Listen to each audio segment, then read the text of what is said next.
নমস্কার, দেখছেন কলকাতা টিভি। আপনাদের সঙ্গে রয়েছি আমি ঋষিকেশ। ঘোষাল নামা নিয়ে আমাদের সঙ্গে রয়েছেন কলকাতা টিভির মুখ্য রাজনৈতিক বিশ্লেষক জয়ন্ত ঘোষাল। জয়ন্ত দা, স্বাগত আপনাকে।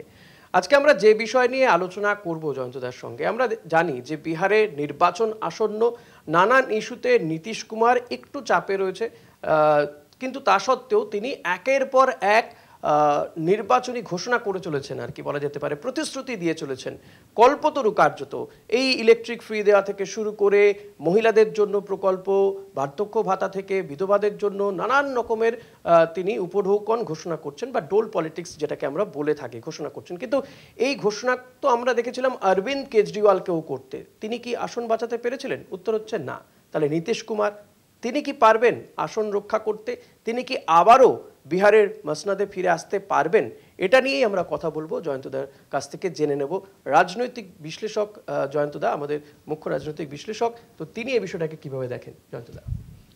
নীতিশ কুমার একটা সমস্যার মধ্যে রয়েছে।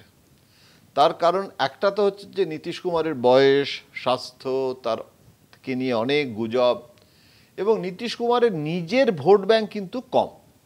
তিনি নিজে যে কুর্মী সমাজকে প্রতিনিধিত্ব করেন, সেটা শতকরা 10 ভাগও বিহারে সেই ভোট ব্যাংক নেই।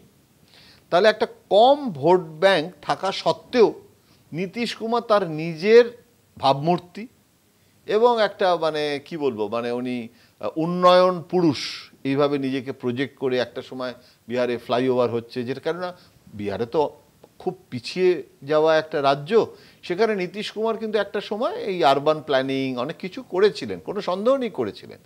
তার ফলে কখনো জাতপাতের ভিত্তিতে বিহারে ভোট হয়, এখনো তার পরিবর্তন হয়নি। যতই যাই উন্নয়ন ফুন্নয়ন, এন্ড অফ দ্য ডে তুমি যাদব না তুমি কুর্মী না তুমি ব্রাহ্মণ, এটা একটা ভয়ঙ্কর খারাপ দিক। কিন্তু এটাই বিহারের যাকে বলে বাস্তব, হিন্দিতে ওরা বলে জমিনি হাকিকত। তো এখন এই যে জমিনি হাকিকত, তাতে নীতিশ কুমার কখনো যাদবদের সাপোর্ট নিয়ে, লালু তেজস্বী সাপোর্ট নিয়ে সরকার চালিয়েছে মুখ্যমন্ত্রী হয়ে, কখনো বিজেপির সমর্থন নিয়ে সরকার চালিয়েছে, এখনো পর্যন্ত এনডিএতে আছে। জেডিইউ নীতিশের দলের মধ্যে একটা ভাঙনের সম্ভাবনা দেখা দিয়েছিল, এবং তারা একটা বড় অংশ লালুর সাথে নীতিশের ইচ্ছে হয়েছিল। কিন্তু দেখা গেল সেটা যদি নীতিশ করতে যায়, তাহলে কিন্তু জেডিইউ ভেঙে যাবে, গিয়ে আর বিজেপির সাথে একটা বড় অংশ মার্জারে চলে যাবে, যেটা ললন সিং, সঞ্জয় সিং এরা সমস্ত ওটা করার জন্য রেডি হয়েছিল। এখন এইরকম একটা পরিস্থিতিতে সঞ্জয় ঝা, আমি ভুল বললাম, সঞ্জয় ঝা, এখন এই যে সঞ্জয় ঝা, ললন সিং, যারা মেন দুটো নীতিশ কুমারের প্লেয়ার, তারা বিজেপির সাথে ঘনিষ্ঠ সম্পর্ক রক্ষা করে এবং নীতিশকে বলেছে তুমি যদি ওদিকে যাও আমরা ভেঙে দেবো।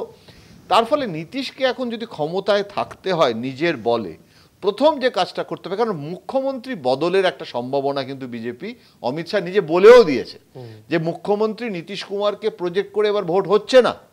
তার ফলে যদি হয় এনডিএ যদি জেতে, তাহলেও কিন্তু মুখ্যমন্ত্রী বিজেপির হতে পারে, যেটা বিজেপি চাইছে করতে পারে। তার জন্য বিজেপির যারা উচ্চাকাঙ্ক্ষী তারা ইতিমধ্যেই রয়েছে, এমনকি রামবিলাস পাসোয়ানের পুত্র চিরাগ পাসোয়ান পর্যন্ত মুখ্যমন্ত্রী হওয়ার স্বপ্ন দেখতে শুরু করেছেন।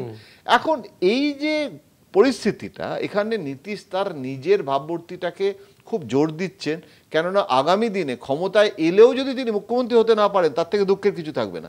সুতরাং তাকে যদি মুখ্যমন্ত্রী হতে হয়, তাহলে নীতিশকে এখন বিকাশ পুরুষ, মানুষের জন্য, কেন তার ভোট ব্যাংক তো অন্যের ভোট ব্যাংক, নিজের ভোট ব্যাংক খুব সামান্য, এবং নীতিশকে কেউ কুর্মী নেতা এরকম ভাবে প্রজেক্ট করে না। সেই কারণে একটা পপুলিস্ট মেজারে ভয়ঙ্কর ভাবে যাচ্ছে। কিন্তু এইটা সুফল দেবে না কুফল দেবে, কেননা আমাদের কেজরিওয়ালের ঘটনাটা আমরা নিজের চোখে দেখেছি, যে কেজরিওয়ালও এরকমই তো করেছিল, বিদ্যুৎ ফ্রি, সমস্ত স্কুলের সমস্ত বিনা পয়সায় শিক্ষা, বাস ভাড়া না বাড়ানো, হ্যাঁ, ইলেকট্রিসিটি বিল তো এমন কমিয়ে দিয়েছিল, সেখানে ধনী গরিব কিছু রাখেনি, সবাই কম পয়সায় বিদ্যুতের সুবিধে পেয়েছে। এই জিনিসটা করেও কিন্তু কেজরিওয়াল ক্ষমতাচ্যুত হলেন, ক্ষমতা ধরে রাখতে পারলেন না। তার কারণ ওনার বিরুদ্ধে একটা দুর্নীতির অভিযোগ, এবং তাকে জেলে যাওয়া, এবং শুধু জেলে যাওয়া নয়, তার যে সবথেকে বড় পার্শ্বচর মনীষ, তাকে আরও আগে জেলে পাঠানো, এবং তার ফলে যারা যখন জেলে ছিল তার ফলে প্রিপারেশন যেটা সেটা ঠিক মতো করে হলো না। এখন এই পরিস্থিতিতে নীতিশ যতই জনপ্রিয় হওয়ার মতো কর্মসূচি যেগুলো এখন ঘোষণা করে চলেছে সেগুলোতে কতটা প্রভাব ফেলবে আর কতটা কোনো মানে আর কি প্রভাব ফেলবে না সেটা একটা বড় প্রশ্ন। কেননা এখনো কিন্তু আমার যেটা মনে হয় কি প্রভাব ফেলবে কি ফেলবে না সেটা তো ফলে না পরিচয়তে, কিন্তু একটা কথা বলা যায় যে বিহারের ভোটের মানে ডিটারমিন করে কিন্তু জাতপাত। সুতরাং জাতপাতে কোন দিকে যাবে, মানে যাদবরা তেজস্বীকে কি ছাড়বে, ওবিসি ভোটটা তারা বিজেপির দিকে থাকবে, নাকি ওবিসি ভোট উচ্চবর্ণের যে ভোট ব্রাহ্মণ ভোট ভূমিহার ভোট এগুলো বিজেপির দিকে একইভাবে থাকবে, নাকি ইরোডেড হবে একটা অ্যান্টি ইনকামব্যান্সি ফলে, মানে জাতপাতের ভোটটা কতটা ভাঙবে কতটা কনসলিডেট থাকবে। এবং এটাতে বারবার দেখা গেছে বিহারে যে যাদব ভোট ব্যাংক কিন্তু কখনো লালুকে ছাড়েনি, ক্ষমতায় আসতে পারেনি, নীতিশ কুমার মুখ্যমন্ত্রী হয়েছে কিন্তু যাদব ভোটে কিন্তু পার্সেন্টেজ অফ ভোটে কিন্তু নাম্বার 1 থেকে গেছে, ক্ষমতায় আসতে পারেনি। তো এই যে ভোট ব্যাংকের যে caste driven vote bank politics, এই জাতপাত ভিত্তিক এটা কিন্তু আমার মনে থেকে যাবে। তার ফলে নীতিশ যতই জনপ্রিয় কর্মসূচি দিন না কেন এন্ড অফ দ্য ডে জাতপাতের ভিত্তিতেই নির্ধারিত হবে যে কে ক্ষমতা আসবে আর কোন দিকে যায় সেটার দিকেই মানে সেদিকেই হয়তো ক্ষমতাও যাবে, দেখা যাক। অনেক ধন্যবাদ জয়ন্তদা। নিঃসন্দেহে আশা করব যে আপনাদের এই বিষয়টা ভালো মানে এই বিষয়টা পরিষ্কার হয়েছে এবং অতি অবশ্যই আমাদেরকে তো একটু অপেক্ষা করতেই হবে বিহারে ভোটের জন্য, কারণ একের পর এক ঘোষণা করে চলেছেন নীতিশ কুমার, পাশাপাশি নির্বাচন কমিশন তারা যে পদক্ষেপ নিয়েছে এই সমস্ত বিষয়গুলোকে নিয়ে সেখানকার মানুষ কিভাবে দেখেন, তারপর ভোট বাক্সে তারা কোন চিহ্নের পাশে বা কাকে ভোট দেন সেটার জন্য আমাদের অপেক্ষা করতেই হবে। আপনাদেরকে নজর রাখতে হবে কলকাতা টিভিতে অতি অবশ্যই। আজকের মতো ঘোষালনামা এখানেই শেষ করছি। আপনি দেখতে থাকুন কলকাতা টিভি, সঙ্গে রাখুন কলকাতা টিভি ডিজিটাল।